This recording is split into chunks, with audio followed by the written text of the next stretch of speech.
All praises unto Yahweh, Barasham, Yahweh Shai. Double honors unto the apostles of Great Millstone, and shalom to you sincere brethren. How are they pushing this word week in and week out? This episode is on reincarnation. When you deal with reincarnation, the etymology of the word is basically means back into the flesh. Now what's going back into the flesh? The spirit. Because your body is a house for your spirit. Body goes back to the Latin word bodig, which also is the root word for abode. And what abodes within your body? Your spirit. That's given from the Most High Power. And we're going to get into it. Ecclesiastes 12:7. Then shall the dust return to the earth as it was. What's the dust that's returning to the earth? It's talking about your body. Because every man should be buried. You shouldn't be cremated.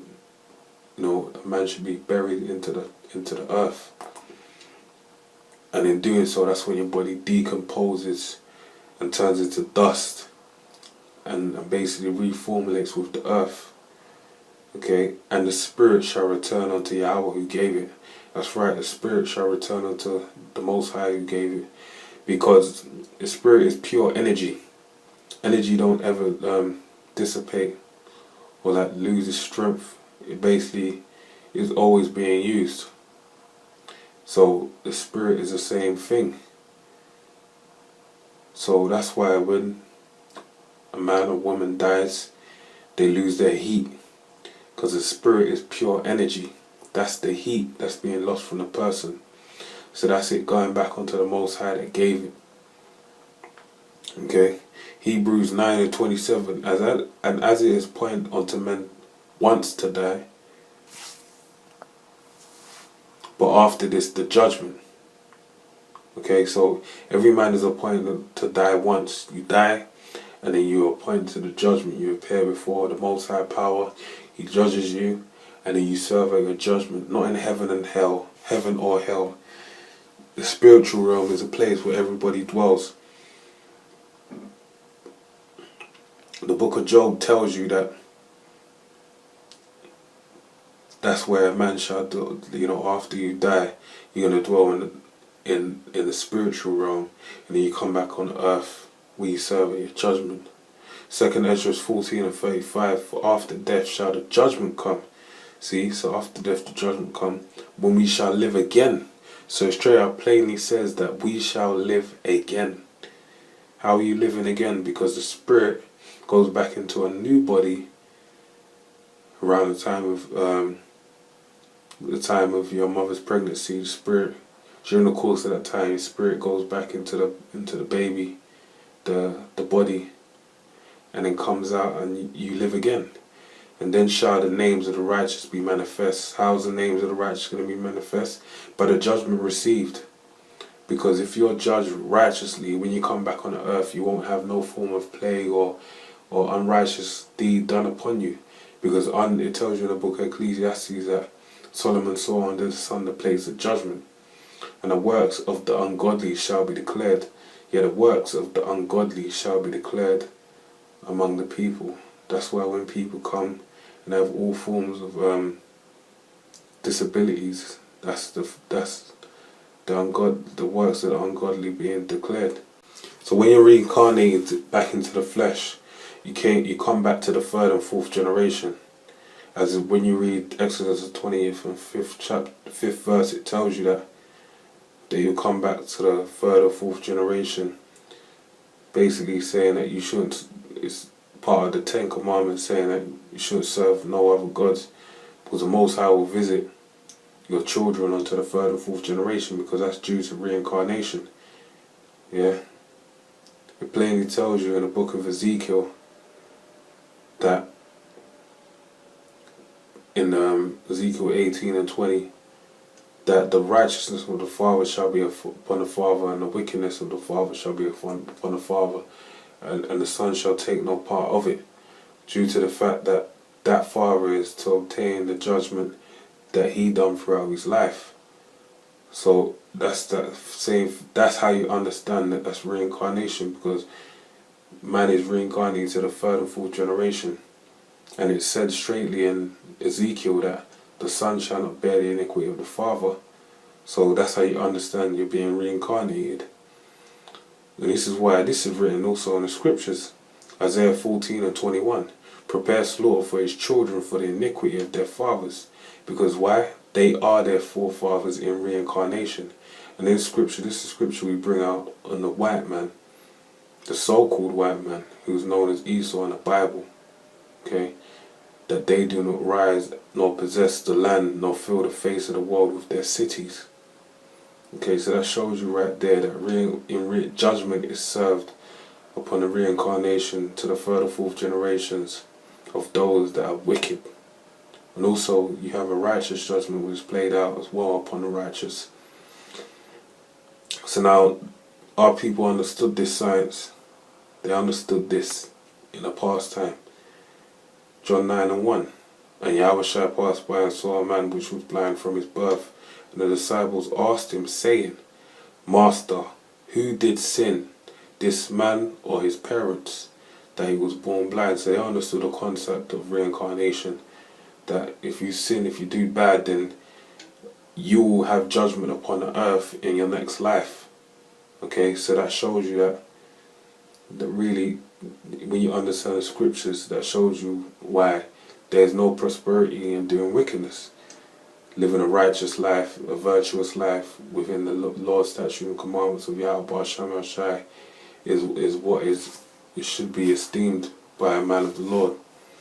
Okay, but in this instance, this wasn't the case. Verse 3, Yahushua answered, Neither hath this man sinned, nor his parents, but that the works of Yahweh should be made manifest in him. So he was actually put on this earth with this form of disability, just that Yahushua could show the strength of the Most High power through him in healing him. Now another thing that needs to be understood is when you come back upon the earth, you also come back upon in your lot. Because when you were created in the spiritual realm, in creation you were created for a purpose. Because everyone follows the scriptures. And what is the scriptures? Scriptures are sort for a script. Well, scriptures is a script that every man must follow by the Spirit. So every man, when you have a script, everyone's cast for a role. And it's the same thing. That's why when you deal with the Greek word God, is theos, which is also the root word for theatre. So everything we're playing out upon the earth is our role that the Most High has appointed us to play. So every time we come upon the earth, we're always gonna serve the purpose that we're gonna serve in every appointed time that we come upon the earth in our generation. That's why you have cycles of generations, where basically the same thing is they say nothing in history is ever new, but history always repeats itself. And that comes straight out of the scriptures, the book of Ecclesiastes. It tells you that there's no new thing under the sun. Okay? So to start off, I'm going to read 1 Corinthians 14:32. And the spirits of the prophets are subject to the prophets. So the prophets are appointed to come in a lot as a prophet all the time. Like Jeremiah, for example. The Most High said, like, he knew Jeremiah before he came forth out of the womb. And he was sanctified and ordained to be a prophet unto the nations. That was Jeremiah's role. He was always meant to be a prophet. And that's what he's always going to do upon the earth. He's always going to be a prophet. And that falls in the same limelight for anyone that's going to be a false prophet, anyone that's going to be an entertainer, that's going to be a wicked king, a righteous king. Anything you're cast to be in this great role we call life, that's what you're going to play. You have who has resisted his will? No one. The Lord has ordained you, man, to do that. Okay? So I'm going to read this now. Ecclesiastes 1:9. The thing that have been is that which shall be, and that which is done is that which shall be done, and there is no new thing under the sun. Okay, there's no new thing under the sun. Everything's repeat itself. Like people say the gun is new form of technology. No, it ain't. The gun is a manipulation of a bow and arrow. Just like a crossbow is the same thing. Like also when you deal with a calculator is a manipulation of an abacus, which is just, they basically just manipulate these forms of technology, but the basis of it is still the same thing. It's nothing new. Okay, the thing that have been is that which shall be, and that which is done is what shall be done. There is no new thing under the sun. Key example, Cain and Abel, Jacob and Esau. You look at those two stories, they correlate one and the same. They're the same thing happening over and over again, but they just had a slightly different outcome for the sake of prophecies that had to be played out in a later course. But it really established, in doing so, the stories still show you the same spirit. Cain succeeded in slewing his brother Abel, but Esau didn't succeed in slewing his brother Jacob. But it was the same spirit doing the same thing, because that's what's in the spirit, that's set up in the blueprint. Okay? Verse 10, is there anything whereof it may be said, see, this is new, it have been already of old time, which was before us. There is no remembrance of former things, neither shall there be any remembrance of things that are to come with those that shall come after. Okay, so it says there's no remembrance of former things. So the Lord appoints your judgment, and you ain't going to remember your past lives or nothing like that, because those past lives would basically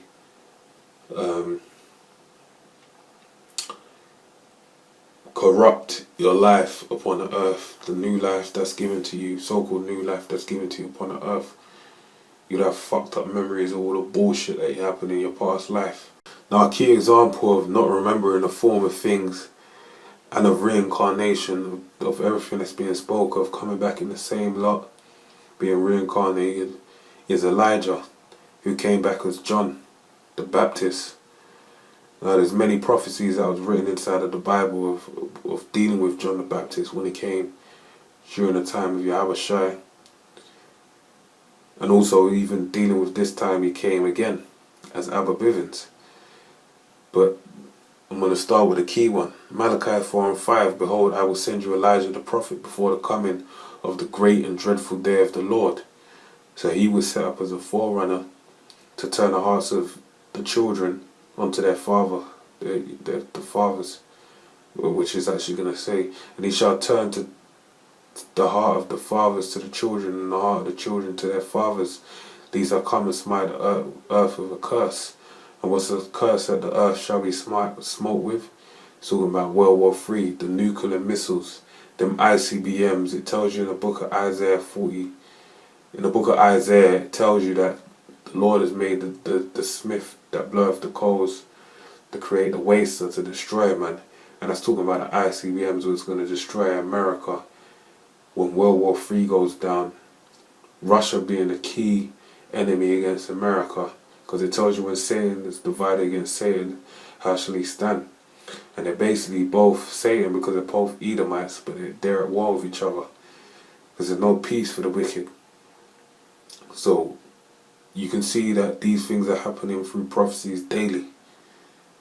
All the deals that have been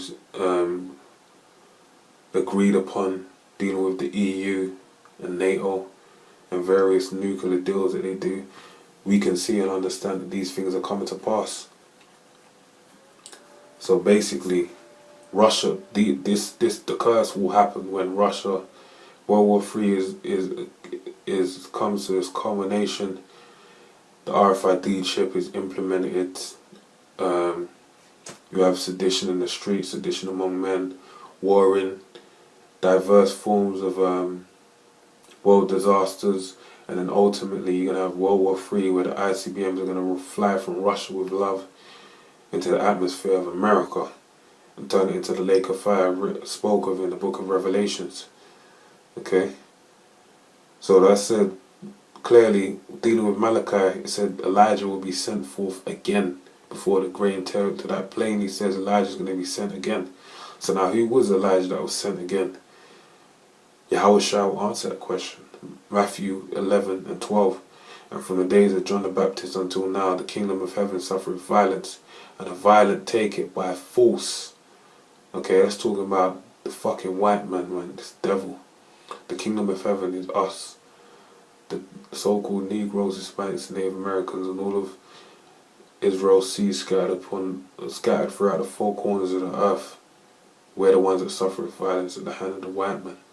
For the prophets and the Lord prophesied until John. And if you will receive it, this is Elias, which was for to come.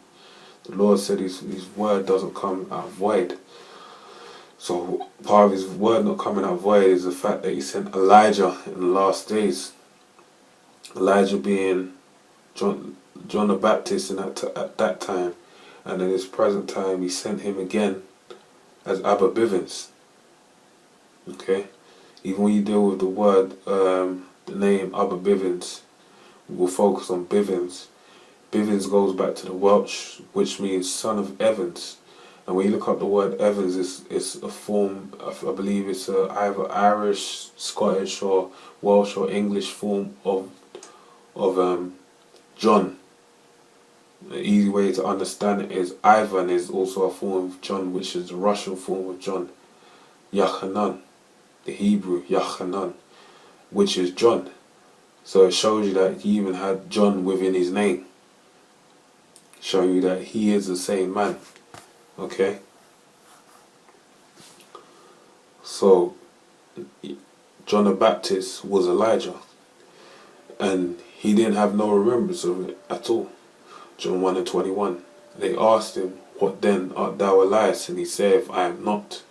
Art thou that prophet? And he answered, no. He went off in saying that, but he didn't know, because the Lord didn't give him that remembrance, due to what he said earlier in Ecclesiastes, the first chapter. So with that, I hope you're edified and understand more about reincarnation.